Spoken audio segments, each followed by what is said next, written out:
Praise the Lord. Good morning. Sitting here taking my first break, and I was having a conversation with my cousin Aaron Jr. and we was talking about how, well, he was talking about fishing, and I was telling him over in the book of Mark, it talks about how Jesus, when he first chose his first disciples, they were, he called them fishers of men.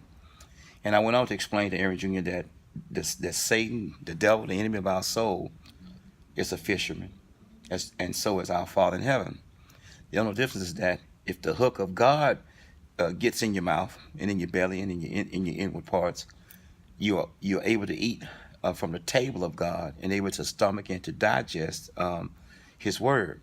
Whereas if the enemy's hook tears up your mouth, using the fish here, because the first symbol of Christianity was isthmus, or the sign of the symbol of the fish, you would draw the top part, I would draw the bottom part. Therefore, we would know that one another were people of the way, or those are they. So the hook of Satan tears up your mouth, where you cannot eat of heaven, and you be eaten of the world only because of the hook. Satan hook, it conforms and uniforms your mouth to eat of the world and of hell. God's hook conforms and uniforms your mouth and conforms your mouth to eat from heaven, or the word of God. So we have to be careful about the hooks in this life and the hooks of the world, and get hooked on drugs, or hooked on alcohol, or hooked on people, hooked on convenience store relationships and marriages. You know, you in a marriage or relationship because of the convenience. So the hook, like a hook in a song or some type of scheme, you get hooked. So you get hooked on a man or woman that are bad for you. That's a familiar spirit, or a convenience store relationship. The hook. As I leave this alone, but he said, I will call you fishers of men in Mark 1, beginning around the 16th verse, I think to the 20th verse. And we have to understand that the hook of Satan would tear up your mouth and inward parts, and you can't feed of heaven, and you be hooked on hell and evil and anger and fighting and fury. That's a hook of this world.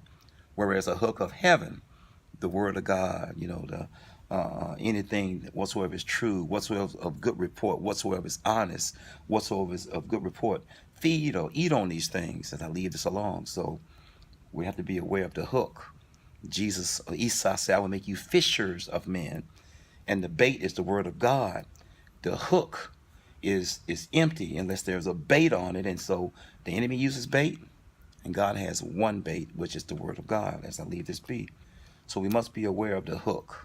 Gone fishing is not just a term referring to fishing of trout or lake or bass or garfish or pike or salmon or swordfish or whatever you may catch. But the hook determines if you're going to eat of the world or if you're going to eat of heaven. So be aware of the hook. We are fishers of men and women, and fishermen are those who fish for sport, fish for lifestyle, fish for well-being, you know. So we must be aware of the hooks of this world, the hooks of Satan, the hooks of heaven. The hook of heaven cleans you up on the inside. You're hooked on God. You're hooked on goodness. You're hooked on well-being. You're hooked on caring and sharing and loving. Whereas the hook of hell, the hook of Satan, racism, bigotry, evil, murder, violence. So we got to be aware of that both God our Father and Satan, the enemy of this world, both are gone fishing. The question is, which hook are you going to allow to sink into your spirit, into your gut, into your soul? God bless you. Our Father in heaven is gone fishing, as well as the enemy of this world is gone fishing. Choose ye this day which hook you going to swallow, the hook of this world or the hook of heaven. Peace. One.